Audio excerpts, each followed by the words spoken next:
Presiden Soeharto dengan disaksikan oleh para pejabat tinggi negara dan undangan berkenan mengambil sumpah akan ke-24 memenuhi kewajiban Presiden Republik Indonesia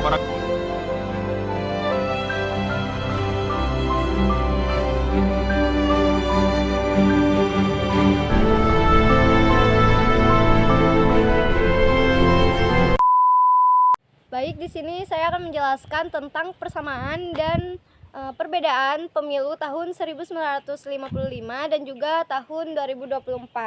Nah, sebelumnya teman-teman tahu nggak sih pemilu itu apa? Nah, pemilihan umum atau biasa disebut dengan pemilu adalah proses pemilihan untuk memilih sebagian besar atau seluruh anggota suatu badan terpilih, badan legislatif, dan presiden yang dipilih secara langsung oleh masyarakat.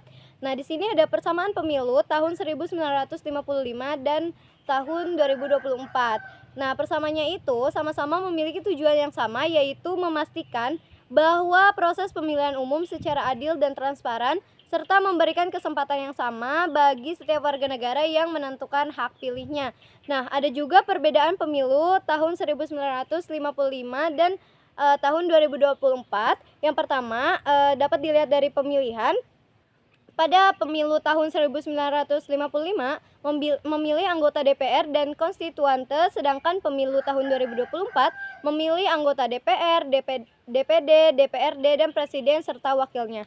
Yang kedua, dilihat dari keikutsertaan partai. Pada tahun 1955 diikuti oleh lebih dari 30 partai politik dan lebih dari 100 daftar kumpulan dan calon per orang, sedangkan pemilu 2024 diikuti lebih sedikit partai. Nah, yang ketiga, dilihat dari tahapan pemilu. Pada pemilu tahun 1955 terdapat dua tahap pemilihan, yakni pada tahap 1 merupakan pemilihan anggota DPR dan pada tahap kedua merupakan pemilihan anggota konstituante. Nah, sementara itu pemilu 2024 pemilihan tahap satunya adalah pemilihan presiden dan wakilnya, lalu pemilihan tahap keduanya merupakan pemilihan anggota legislatif DPD, DPRD, dan juga DPR. Ada juga persamaan sistem partai politik pada tahun 1955 dan tahun 2024. Yang pertama yaitu sistem multipartai. Pada tahun 1955 dan tahun 2024, Indonesia menerapkan sistem multipartai di mana terdapat banyak partai yang ikut serta dalam pemilu, mewakili berbagai ideologi, kepentingan, dan aspirasi rakyat. Yang kedua yaitu pemilu langsung. Baik pada tahun 1955 dan tahun 2024, pemilu dilaksanakan secara langsung sehingga rakyat dapat memilih partai dan wakilnya di parlemen secara langsung. Yang ketiga yaitu peran DPR. Kedua pemilu tersebut bertujuan untuk membentuk Dewan Perwakilan Rakyat atau DPR sebagai wakil rakyat dalam menjelaskan fungsi pengawasan, legislasi, dan anggaran. Ada juga perbedaan sistem politik tahun 1955 dan tahun 2024. 1. Jumlah dan jenis partai. Pada tahun 1955, jumlah partai sangat beragam karena tidak ada aturan ketat mengenai syarat pendirian partai. Sementara pada tahun 2024 terdapat aturan ambang batas atau parliamentary threshold dan syarat administratif yang lebih ketat, sehingga jumlah partai berkurang dibandingkan tahun 1955. 2. Sistem pemilihan, yaitu pemilu pada tahun 1955 masih menggunakan sistem perwakilan proporsional dengan daftar terbuka.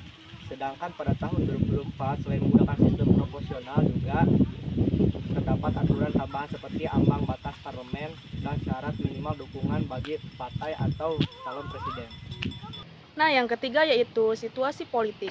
Pemilu 1955 adalah pemilu pertama setelah kemerdekaan Indonesia dan bertujuan untuk membentuk konstituante dengan semangat demokrasi parlementer. Sementara pemilu 2024 berada di bawah sistem presidensial dengan demokrasi yang lebih stabil, meskipun tantangan politik tetap ada. Nah, yang keempat yaitu penggunaan teknologi. Pemilu 2024 memanfaatkan teknologi informasi dalam proses pemilu, mulai dari pendaftaran pemilihan hingga rekapitulasi suara. Pada 1955, semua proses masih dilakukan secara manual. Jadi, perbedaan dan persamaan ini menunjukkan perubahan yang cukup signifikan dalam perkembangan sistem partai politik di Indonesia dari masa awal kemerdekaan hingga era modern. Thank you everyone! Thank you Elmar! Boom!